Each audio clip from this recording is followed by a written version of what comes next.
My name is Charissa Simmons. I'm the Canon for Spiritual Formation at Trinity Episcopal Cathedral in Portland, Oregon. Several years ago, I was part of a group that said morning prayer together nearly every day. One day, I confessed that I was having a hard time with the liturgy because of all of the male language.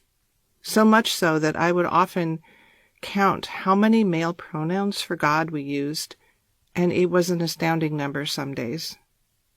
I was chided by a member of the group for what he said was an unhelpful and even damaging spiritual practice, quickly followed by his assertion that changing to female pronouns was not the answer.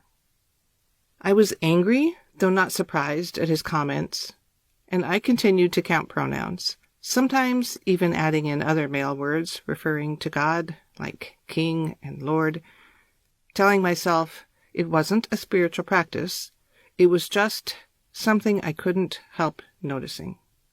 It was something I couldn't look past.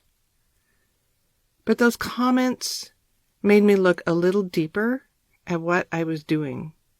And when I went beyond noticing to wondering why it bothered me so much, I realized that the maleness of God that had always been a part of my faith, mostly unconsciously, had become something that now separated me from God.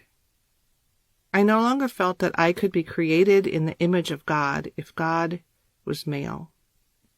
And though I understood that God isn't really gendered at all, gender is a human construct, the preponderance of the language that we use for God was like a slow drip that had etched the maleness of God into my heart. And I was grieving that separation that I felt, and also a little fearful of what it might mean to be able to remove that separation. If I could expand my image of God to include femaleness, to include my way of understanding and moving through the world, might I finally be able to accept that God could love me, could fully, completely, unconditionally love me. I wish I could say yes, that's exactly what happened, but the truth is that it is still a work in progress. I still occasionally struggle with language when I'm worshiping. I still have to consciously and intentionally use female language and imagery for God when I pray, so that I don't fall back into entrenched patterns of thought. And this new spiritual practice is working.